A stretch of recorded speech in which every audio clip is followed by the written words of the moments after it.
tahu lebih dulu, bahkan ada calon praktek pengajar nih di sini.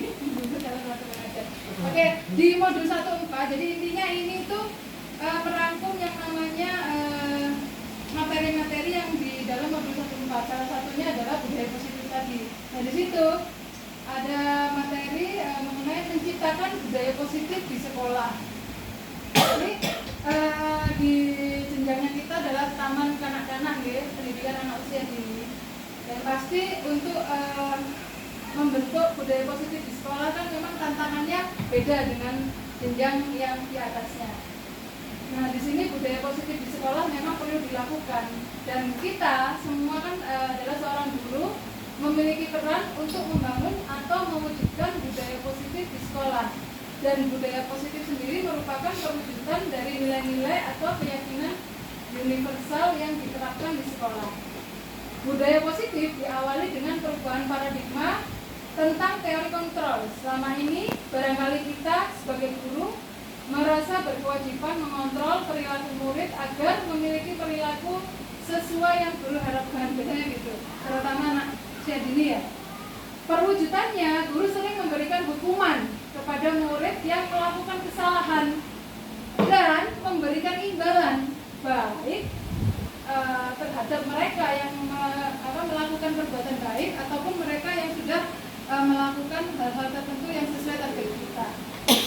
Dan berdasarkan beberapa penelitian tentang teori kontrol, jadi semua perilaku manusia pasti memiliki tujuan. Begitu pula dengan perilaku siswa. Bahkan sebuah kesalahan yang dilakukan siswa pun pasti memiliki alasan. Kadang kan kita seperti itu ya teman-teman. Kadang kita punya satu murid, ini kenapa kok seperti ini? Ketika satu sisi kita langsung lihat di sudut pandang yang salah, kamu kok nakal ya, dan sebagainya. Tapi kalau kita lihat sisi yang lain, sebenarnya anak ini kenapa kok melakukan hal itu ya? Kan pernah mengalami sendiri. Ketika kita lihat dari sisi situnya, kemudian anak itu merasa open, terbuka dengan kita, terus bercerita, besar kemungkinannya anak itu akan merasa nyaman dengan kita, dan bahkan dia bisa meningkat ya kompetensinya. Merasakan nggak? Ya kan pernah merasakan gitu.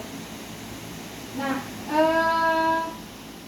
alasan yang biasa tadi itu disebut dengan pemenuhan kebutuhan dasar manusia. Jadi ada 5 kebutuhan dasar manusia yang perlu dipenuhi, yaitu kebutuhan bertahan hidup. Jadi yang berkaitan dengan fisik seperti makan, tidur, tempat tinggal, foto, selfie. Nah, terus ada kebutuhan cinta dan kasih sayang. Jadi ini kebutuhan penerimaan. Kemudian ada kebutuhan penguasaan. Jadi eksistensi, kebutuhan akan kemampuan diri, gitu kan. Dan kebutuhan kebebasan. Jadi kebutuhan akan pilihan. Dia bebas memilih apa yang dia inginkan. Kemudian kebutuhan akan kesenangan.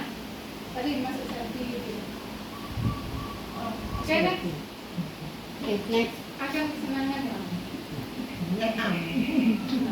Ketika guru sudah mampu memahami kebutuhan dasar setiap siswa, langkah yang dilakukan adalah dengan menerapkan disiplin positif. Selama ini disiplin positif dipahami sebagai tindakan untuk membuat siswa patuh pada aturan sekolah dan guru. Nah, apakah seperti itu termasuk penerapan disiplin yang tepat? Ya. Nah, menurut Diane Gossen dalam bukunya Restructuring School, disiplin ada 3 alasan motivasi manusia dalam melakukan sesuatu. Yang pertama, menghindari ketidaknyamanan atau hukuman. Jadi mungkin dia, supaya tidak dihukum, dia akhirnya bisa datang tepat waktu atau melakukan hal yang disiplin itu. Kedua, untuk mendapatkan imbalan atau penghargaan dari orang lain. Mungkin biasanya kita ya, nanti ada kepala sekolah jadi supaya imbalannya, jadi supaya nanti bonusnya lancar gitu. Salah satunya sekarang PKG. Nah, kalau PKG-nya tepat waktu kan insya Allah untuk bonus tunjangannya lancar. Kemudian untuk menjadi orang yang mereka inginkan sesuai dengan nilai-nilai yang diyakini. Nah, ini tahap yang sudah di atas ini tahap matang. Jadi poin yang ketiga ini tidak melihat imbalannya, tidak melihat ketidaknyamanan atau hukuman, tapi ingin menjadi orang yang diinginkan sesuai dengan nilai-nilai yang diyakini. Jadi prinsip hidup. Nah, berdasarkan ketiga alasan tersebut, tindakan pendisiplinan dengan melakukan hukuman atau memberi imbalan bisa disebut motivasi eksternal, dan hal tersebut tidak akan bertahan lama. Jadi barangkali dengan hukuman dan imbalan siswa memang menjadi patuh, tapi kebutuhan itu hanya sementara, dan kedisiplinan yang diterapkan tidak mengubah karakter siswa menjadi lebih kuat. Ini ada di materi di soal-soal PR. Nah, barangkali itu juga pula yang menyebabkan bangsa kita kesulitan dalam membentuk karakter masyarakatnya. Mungkin kita secara tidak sadar melihat itu. Nah, contoh kecil seperti budaya antri, menaati peraturan lalu lintas, kebersihan, gitu. Berdasarkan teori motivasi tadi, penerapan disiplin di sekolah itu harus dilakukan dengan alasan yang ketiga. Jadi, ini standar tertinggi ya. Siswa melakukan kebaikan sesuai dengan keyakinan kelas atau nilai-nilai yang sudah tertanam dalam dirinya, atau motivasi internal. Oke. Motivasi internal lebih berjangka lama dan membuat siswa makin kuat secara karakter. Mungkin ada yang mau sharing mengenai ini keyakinan kelas. Ada yang sudah pernah melakukan? Kalau di kita itu keyakinan kelas itu lebih ke arah aturan main ya. Biasanya kan kalau ada kegiatan pembelajaran bermain kan ada aturan mainnya. Ayo anak-anak, hari ini kita mulai kegiatan belajar mengajarnya, aturan mainnya seperti ini. Anak-anak maunya gimana? Sama dengan keyakinan kelas itu. Kita ingin kelasnya seperti apa? Maunya nanti Bu kalau mau ke toilet izin, nggak boleh diganggu temennya, harus menghargai gitu. Ini keyakinan kelas, masuk ke keyakinan kelas. Nah, hal tersebut sejalan dengan pemikiran Ki Hajar Dewantara yang mengungkapkan bahwa disiplin kepada siswa adalah disiplin diri. Jadi karena hanya diri sendiri yang mampu mengontrol kita, bukan orang lain. Jadi jika belum bisa mengontrol diri menurut Ki Hajar, penerapan disiplin dilakukan orang lain dalam situasi merdeka, bukan keterpaksaan. Artinya siswa sendiri yang menginginkan dirinya menaati peraturan sesuai dengan keyakinan universal atau keyakinan sekolah dan kelas, seperti itu. Next. Nah, jadi ini salah satu contohnya. Mungkin selama ini kan teman-teman juga sudah melakukannya ya. Jadi kita menciptakan budaya positif di sekolah, di jenjang kita, anak usia dini. Yang pertama kan ini pada saat itu kegiatan menjaga kebersihan lingkungan, budaya positif. Bagaimana caranya kita ikut memiliki sekolah? Kalau bersih kan enak, jadi anak-anak kan tahu. Jadi kita tanamkan sedari dulu. Gitu. Tapi memang tantangannya adalah secara nggak sengaja mungkin orang tuanya sendiri yang lupa, atau bahkan gurunya pun kadang sering lupa. Nah, yang kedua ini sabar mengantri, kan budaya positif juga. Jadi anak-anak berusaha ditanamkan sabar mengantri. Kemudian itu yang ketiga, pada saat kita kerjasama dengan puskesmas, berani untuk periksa gigi. Nah, kan mesti takut gigi dia balik. Ada berani. Yang penting itu dijalani dulu. Wow. Nah, ini jadi keinginan untuk melaksanakan keyakinan universal datang dari siswa. Jadi disebut motivasi eksternal dan dapat diwujudkan dengan restitusi. Nah, sedangkan restitusi adalah upaya mendisiplinkan siswa, tapi dengan cara siswa sendiri yang menyelesaikan masalahnya dan membuat mereka bertindak dengan keinginan ideal yang didasarkan pada keyakinan kelas. Jadi misal seperti menyelesaikan tugasnya tepat waktu gitu ya.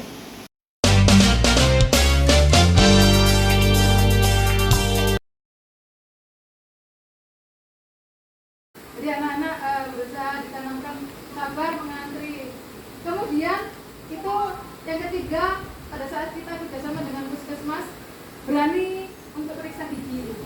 Anak kan mesti takut gitu diapain ya lihat deh, oh berani kan yang penting itu dijalani dulu.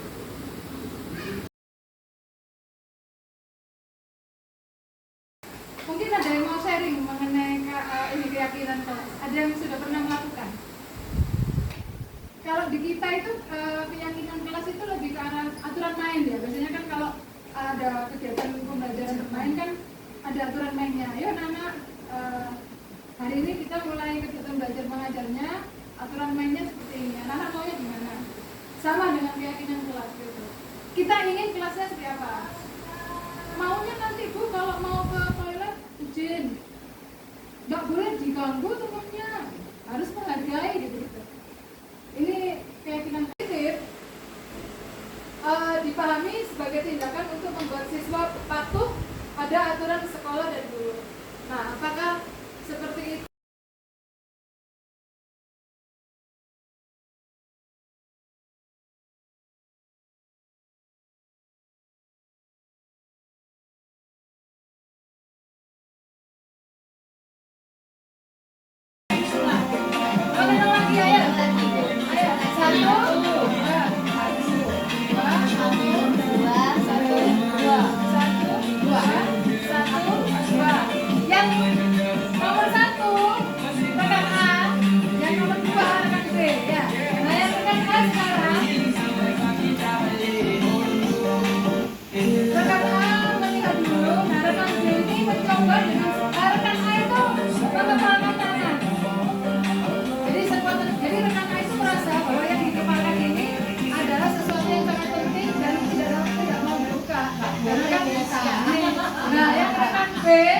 Itu dengan segala cara boleh membujuk, menghardik, mengintimidasi, memarahi, menggoda, menggelitik, bahkan menawari uang temannya.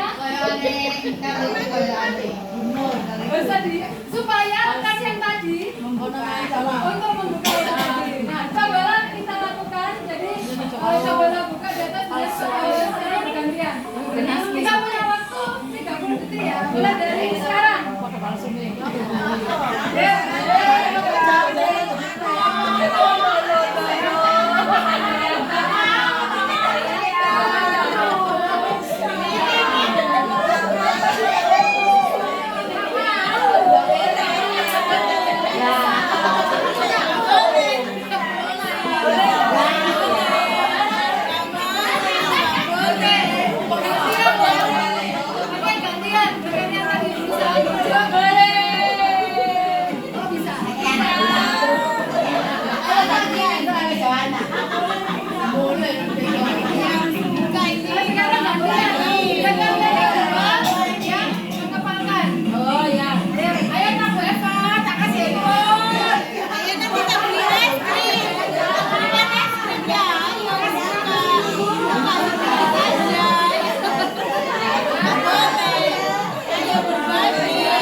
Boleh sharing. Tadi saya lihat ada yang kekeh tidak mau membuka, tapi ada yang akhirnya rela pasrah dibukakan. Kita kan Boleh rasa dibukakan boleh sharing yang kelompok berhasil membuka kepalan tangan. Siapa? Itu. Ini cara yang pelopan Bu. Oh, Saya dibukakan karena dititik. Saya buka berdiri. Kalau saya berbagi. Berdiri. Berdiri di sini atau di sini? Ayo, silakan berdiri. Ayo berdiri diceritakan. Nah, ceritakan. Kenapa? Saya tadi saya buka, terus saya dikit-dikit. Oh. Nggak kuat dikit-dikit.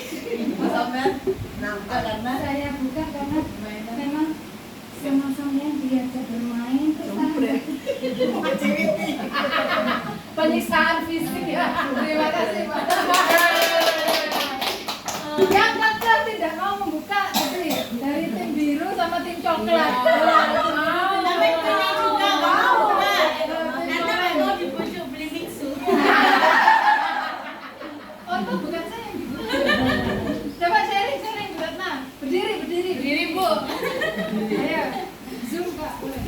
Ya, karena tadi saya itu digelitiki, sedangkan saya itu meskipun digelitiki gak mempan gitu, jadi tetap kekeh. Tapi ibu ini juga gak bisa mempan dia. Gak mempan. Dan ibu ini gak mau dibuka karena gak mau beli mixu. Mau yang lain mungkin. Beli emas mau. Karena gak mau berbagi, karena ini milik saya. Jadi Pendiriannya anak gitu, ini punya saya nggak mau. Ada yang nggak mau berbagi. Jadi ini punya saya sendiri, nggak mau saya bagikan ke yang lain. Ada yang mau sharing lagi? Bu Lala. Berdiri dong. Menanggapi Tadi gimana Bu Lala? Ada yang berhasil atau sudah tekan? kalau saya itu apa nggak tega gitu. Oh, tega. Itu nggak tega jadinya. Udahlah, tak buka supaya. Oh, kau ya. Kalau tadi saya menanggapi dari Ibu Ati ya, karena kekeh gitu ya. Apakah itu termasuk sebuah proses ini emosional yang seperti egoisme atau gimana gitu? Mohon. Pencerahan. Sebentar saya tak cari center. Oke, ada lagi yang mau sharing? ya. Oke, berdiri ya. Terima kasih ya. Kalau tadi yang kekeh atau enggak kan karena itu sebuah prinsip ya, sebuah sesuatu yang dipegang prinsipnya dia. Apabila dia mau membukanya kan sesuatu itu ada dua hal, mungkin dia dalam mengambil keputusan itu bisa dipengaruhi, tapi ada juga yang mengambil keputusan itu setelah dia mengalami sudah dipikir, sudah memikirkan ini kanan kiri, sembilan hasil keputusan itu sudah pengambilan keputusan itu sudah dilalui sama dia sudah uji coba sehingga dia tidak mau prinsipnya dia itu dibuka. Kalau menurut saya gitu, tapi ada juga yang dibuka gitulah. Kenapa? Karena mungkin belum melalui tahapan-tahapan yang lainnya. Jadi, oh iya sih mungkin punyaku ini, prinsipku ini mungkin kurang itu ya. Jadi aku perlu teman untuk ini saya perbagi lagi. Jadi dibuka. Itu menurut saya. Terima kasih. Ada lagi? Ada lagi? Oke, nah mungkin tadi ya Bu Lala, next. Nah, Bu Lala tadi sempat tanya, nah itu mungkin salah satunya disampaikan sama Bunda juga. Jadi memang ini berkaitan dengan yang namanya prinsip. Nah tadi intinya bahwa kita semua adalah sebagai individu yang memang mengatur diri kita sendiri. Kalaupun seandainya itu mereka atau beliaunya mau membuka, berarti hal tersebut mungkin tidak terlalu penting. Yang katanya tadi dia bilang PPN.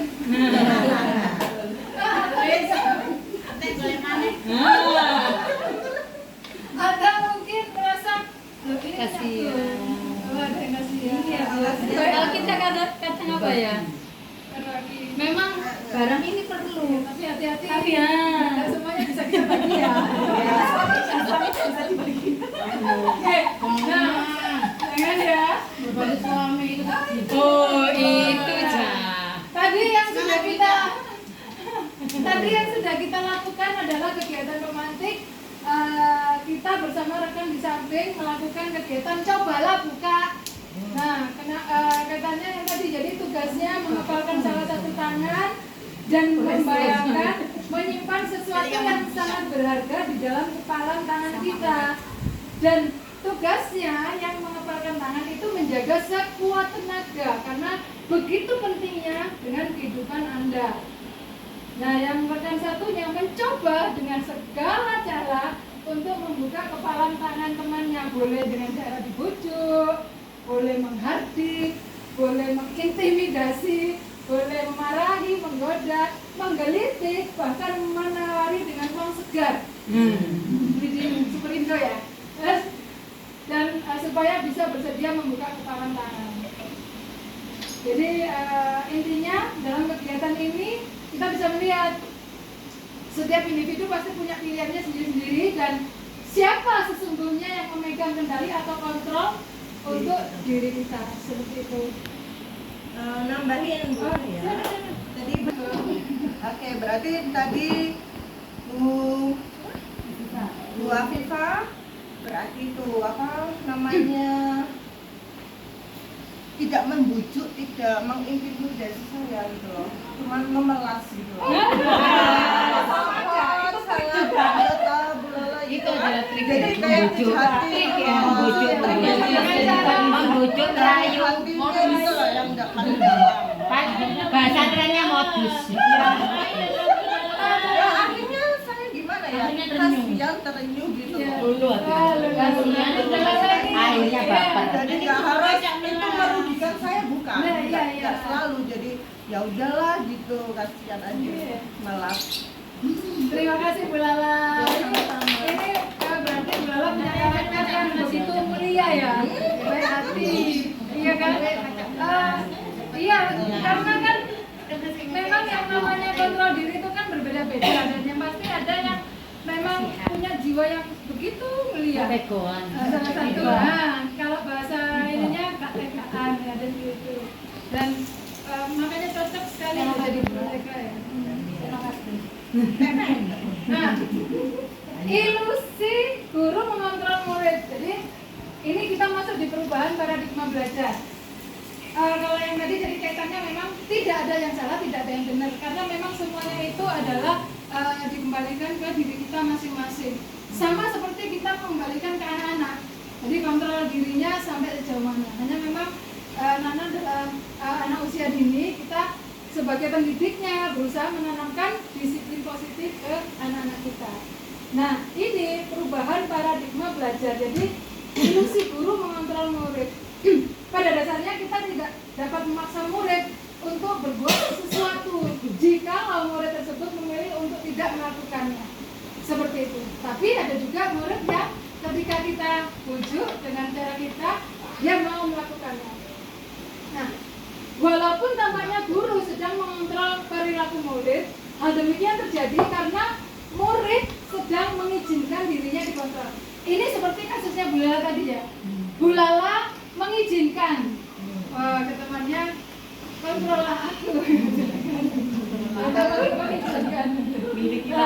Jadi, dan saat itu bentuk guru menjadi sebuah kebutuhan dasar yang dipilih murid tersebut. Nah, dari kontrol menyatakan bahwa semua perilaku memiliki tujuan, bahkan terhadap perilaku yang tidak disukai. Ilusi bahwa semua penguatan positif itu efektif dan bermanfaat.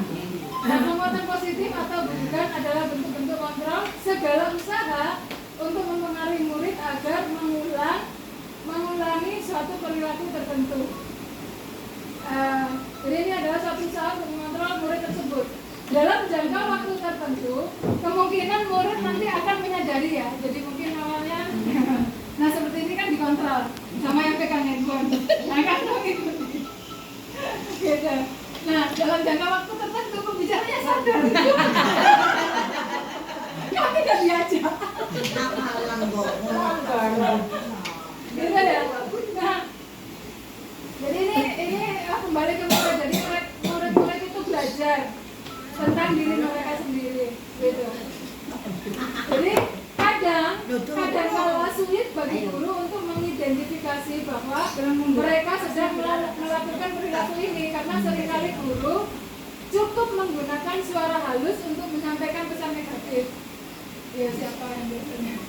tidak berlaku untuk orang. Oh keren. Ya. Ada sih beberapa.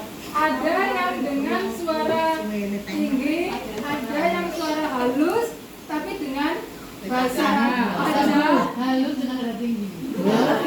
halus ya. Gimana ya? Ekspresi wajahnya. Suara tinggi, bahasa isyaratnya Ah, baik. matanya dibesarkan gitu ya. Kok bersama itu tambah ombong.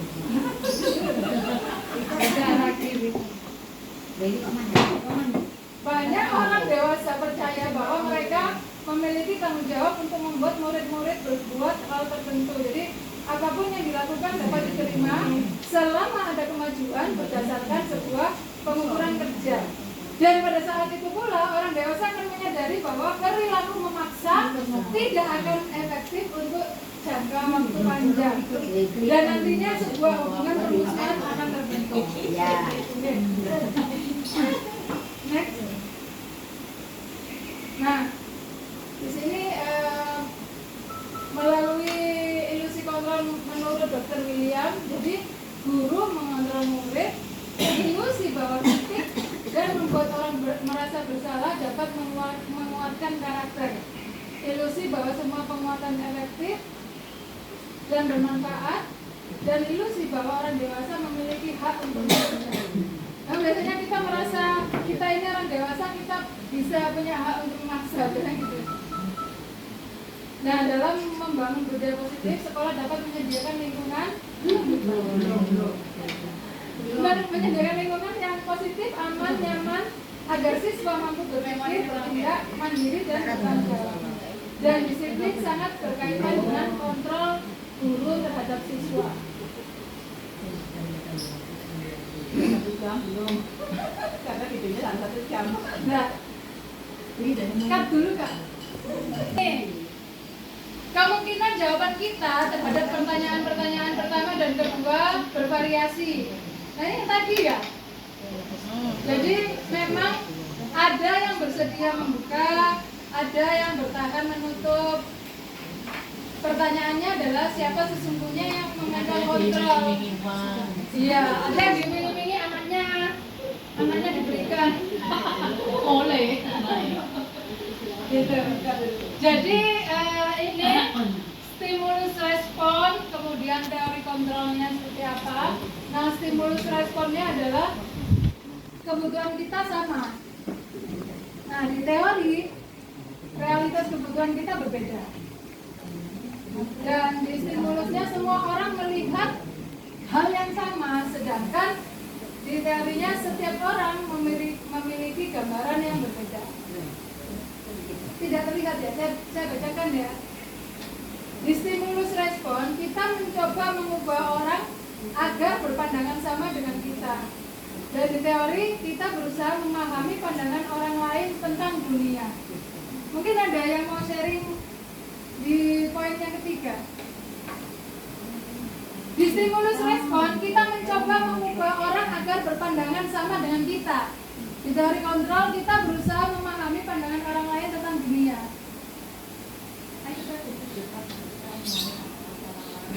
Ada yang mau sharing? Bukan panjang berat. Ada yang mau sharing? Bu Ika? Pertama, mohon ilmunya juga. Benar, silakan. Berdiri benar. Pandangan sama dengan kita. Masih ini coba mengubah orang lain agar berpandangan sama dengan kita. Ya, itu seperti ini. Kita mempunyai suatu ide, suatu pendapat. Nah, bagaimana agar orang lain itu menyetujui pendapat kita dengan memberikan bukti, memberikan analisa-analisa sehingga orang itu, oh ternyata idenya bagus juga ya, terus aku setuju. Nah, seperti itu pandangan yang merupakan idenya dia seperti itu. Lebih baik kalau aku seperti ini, bagaimana kita melakukan sama dia punya ide, kita punya ide. Nah, kemudian ide kita sampaikan, aku punya ide kayak gini, ide sama juga bagus, ideku kayak gini. Apabila ditambah seperti ini gimana? Supaya yang idenya tadi, oh ya tertarik dengan pandangan kita, supaya kita seide sama dengan pandangan kita. Itu yang poin stimulus respon. Kemudian yang teori kontrol, kita berusaha memahami pandangan orang lain tentang dunia. Nah, orang tersebut kan mempunyai ide, punya pandangan tentang dunia itu seperti apa. Kita pahami, oh maksudnya dia itu seperti ini, apa sih yang diungkapkan idenya, kedepannya bagaimana, belakangnya apa, kita tarik supaya kita juga memahami apa yang dipikirkan, apa kedepannya, akibatnya apa, sebabnya apa, seperti itu, sehingga kita juga paham pandangan dia. Kalau menurut saya. Terima kasih. Dan benar ya, jadi memang semua orang pasti punya pandangannya sendiri-sendiri dan tergantung dari sudut pandangnya. Hanya ketika memang sudah berusaha menanamkan budaya positif, ketika kita melihat sesuatu dengan cara yang positif, itu nanti insya Allah hasilnya akan menjadi positif. Jadi bisa dilihat ya, kalau di sisi ini perilaku guru dilihat sebagai suatu kesalahan, nah yang lain semua perilaku memiliki tujuan. Gitu. Nah mungkin yang lain, orang lain bisa kontrol saya, satunya hanya Anda yang bisa mengontrol diri Anda. Next. Nah disiplin positif adalah menumbuhkan disiplin yang didorong dalam diri anak tanpa hukuman dan hadiah. Jadi keluarga memerlukan aturan dan batasan yang jelas tentang apa yang boleh dan tidak boleh dilakukan untuk kepentingan bersama. Disiplin positif memiliki 4 komponen. Jadi identifikasi jangka panjang, memberikan kehangatan dan struktur, memahami cara berpikir dan perasaan anak, dan pemecahan masalah. Jadi ini bukan melulu tentang hukuman. Next.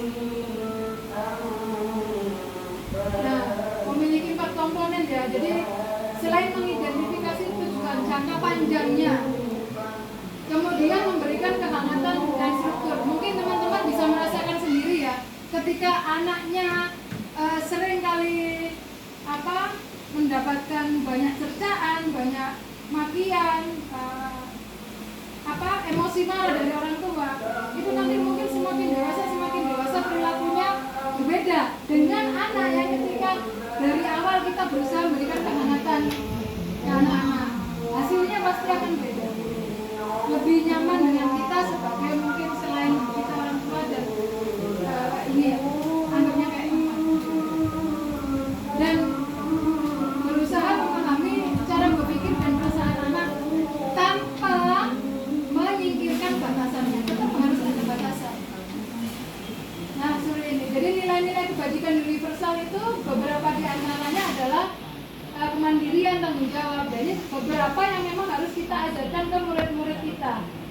Jadi supaya menumbuhkan motivasi intrinsik, motivasi dari dalam, itu kita ajarkan, kita tumbuhkan pemahaman terhadap nilai-nilai kebajikan.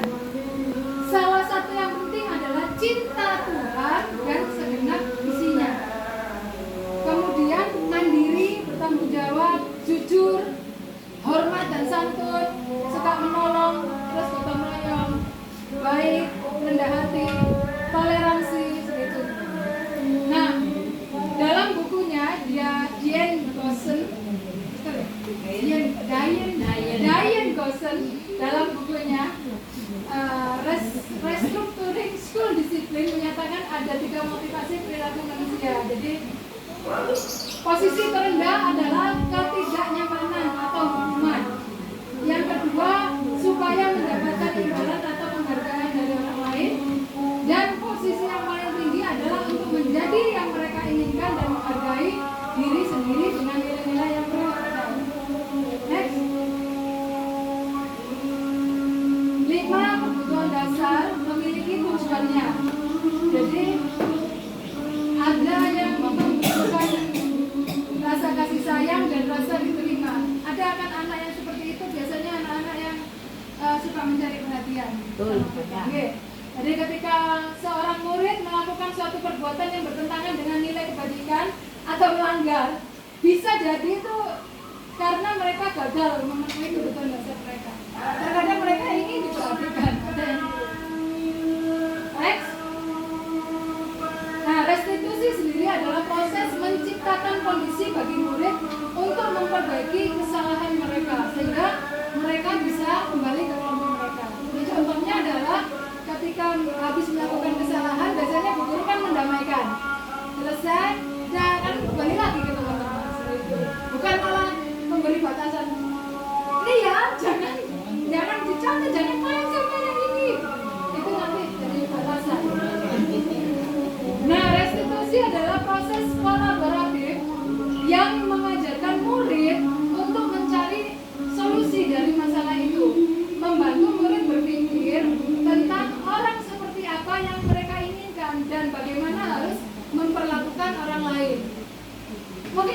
sharing yang sudah pernah melakukan restitusi?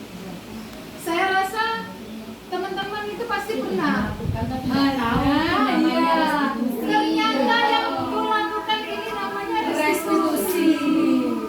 Ini restitusi. Anak perempatan. Gitu.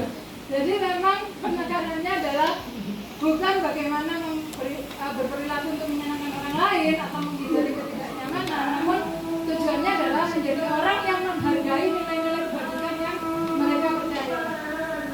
Jadi sebelumnya kita pasti punya motivasi berpikir dan keyakinan.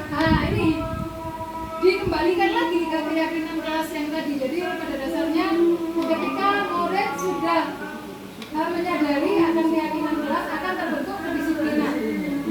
Nah, upaya pembentukan karakter menjadi tanggung jawab guru dan orang tua. Next, jadi tidak hanya mengajarkan kognitif, tapi lebih ke arah mereka pembentukan karakter. Next. Terima kasih, Pak. Sebelum saya tutup, jadi memang saya rasa memang tugas kita adalah kita sebagai guru adalah tugas yang sangat mulia. Ini tadi berjiwa mulia yang karakter yang sudah dipegang belala.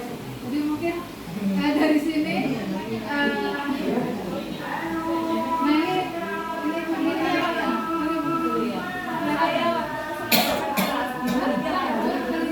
di murid yang dahulu yang tahun bulan April itu masih anaknya itu mau adakan kesepakatan kelasan tempatnya, terus mainannya dirapikan apa, tapi di tahun yang sekarang ini sudah kita buat kesepakatan kelas gitu ya, masih berharap sudah seenaknya dia tidak mematuhi kesepakatan kelas padahal sudah didudukan.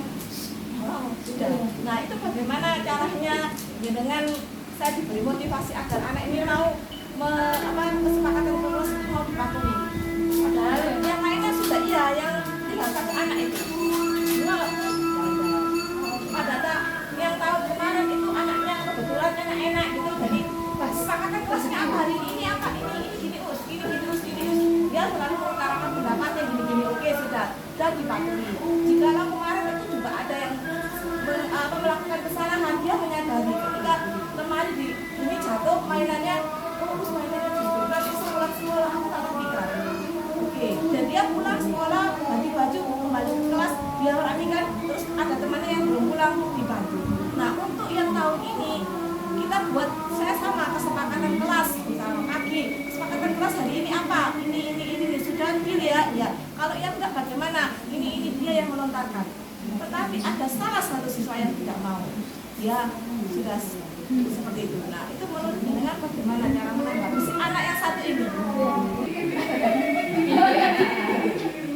Terima kasih, benar ya. Jadi mungkin permasalahan yang tantangan yang disampaikan Bu Nur tadi adalah sepertinya saya juga sama. Kalau dilihat dari kronologis ceritanya, berarti satu anak itu ya memang yang cenderung untuk tidak menyetujui akan hal ini.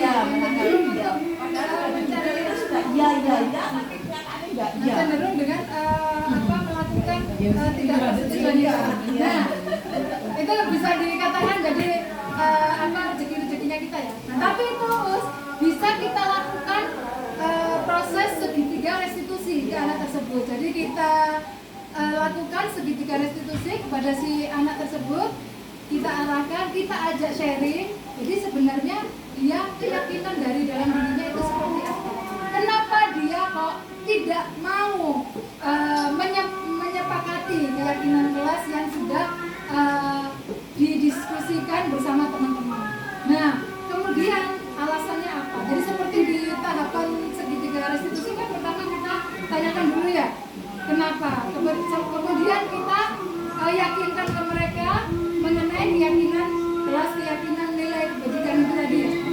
Setelah dari situ akan muncul permasalahan biasanya dia, kenapa dia melakukan itu.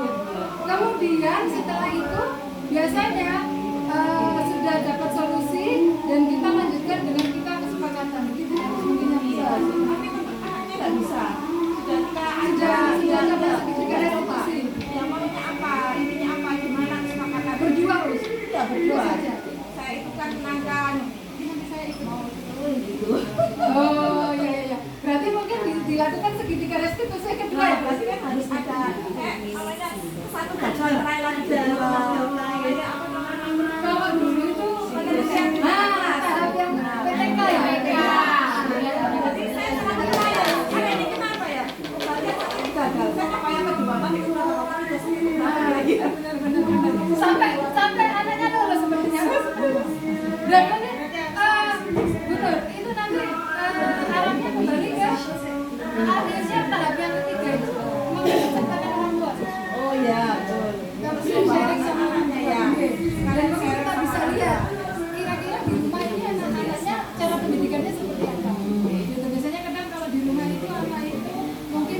sudah bagus, pendidikan sekolah juga sudah bagus, antara orang tua dan wali murid, antara orang tua dan guru juga sudah sinkron, tetapi bermain pada saat di luar jangkauan orang tua dan jangkauan guru. Nah, itu yang lebih banyaknya di situ. Jadi karakternya yang nampak adalah karakter anak dengan predikat dia lokasi bermain. Apakah bisa disebut dengan kurangnya dari bimbingan dan perhatian dari orang tua?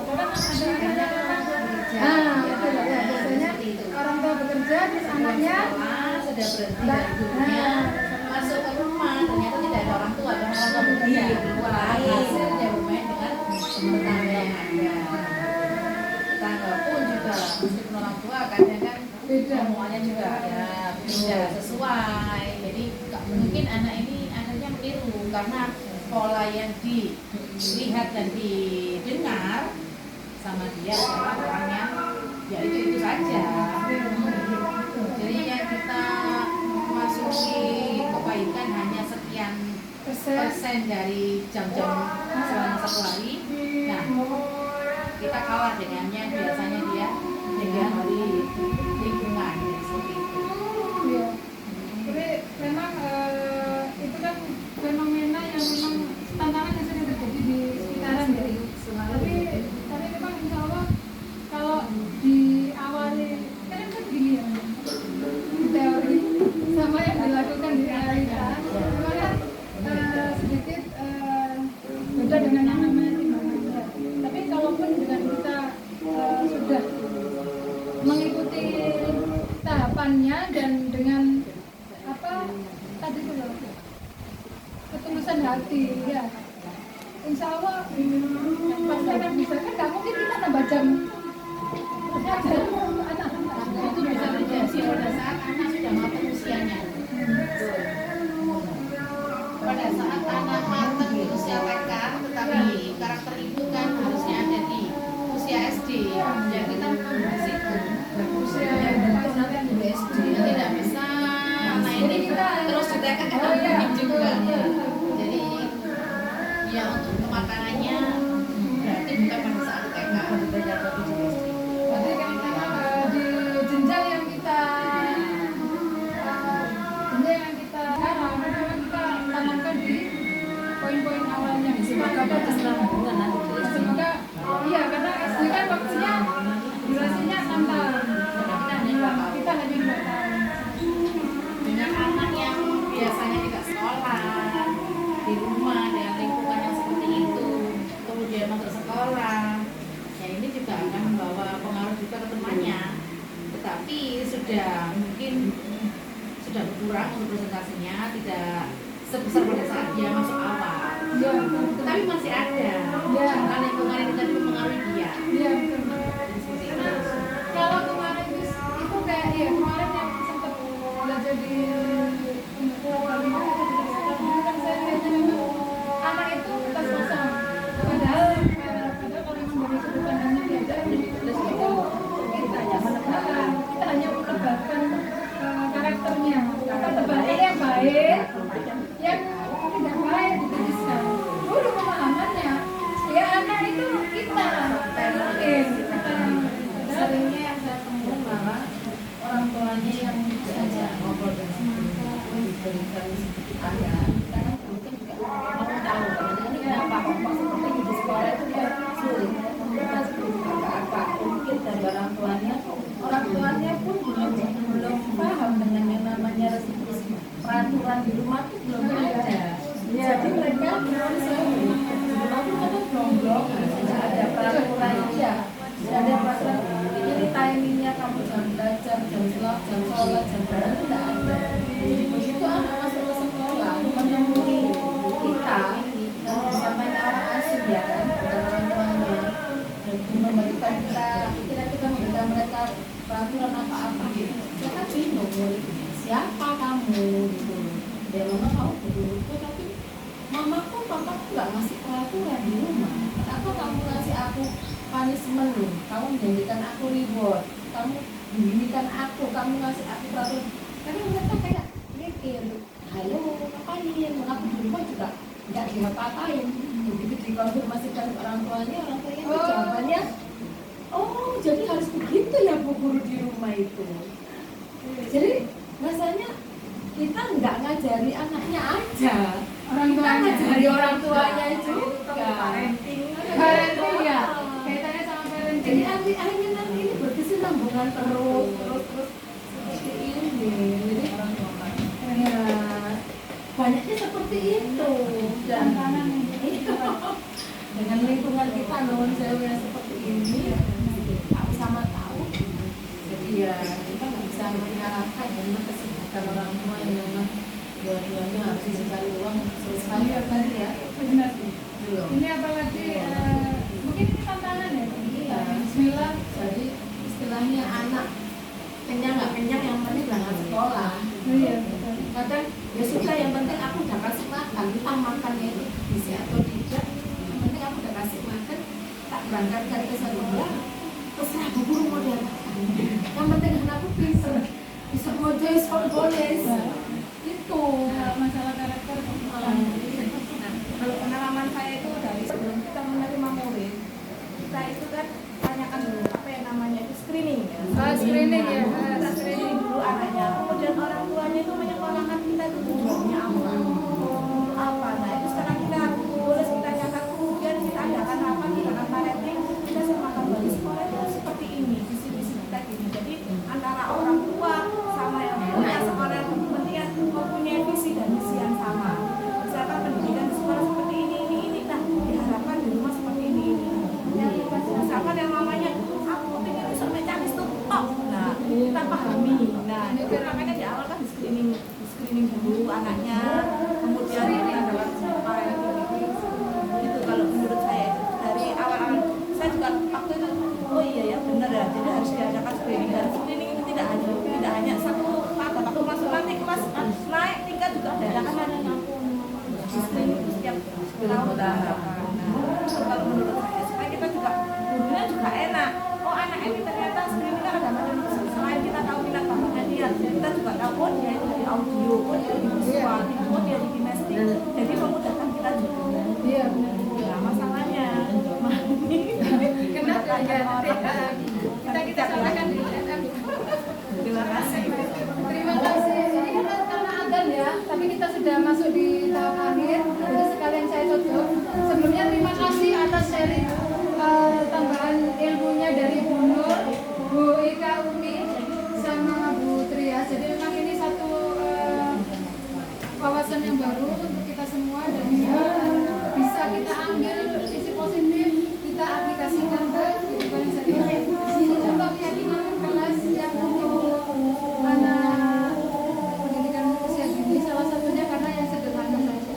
Nah mungkin itu saja yang bisa saya sampaikan untuk hari ini kepada teman-teman semua. Sesuatu yang pertama, menghindari ketidaknyamanan atau hukuman. Jadi mungkin dia supaya tidak dihukum, dia akhirnya bisa datang ke papa. Bu Ika Umi sama Bu Tria. Jadi memang ini satu wawasan yang baru untuk kita semua dan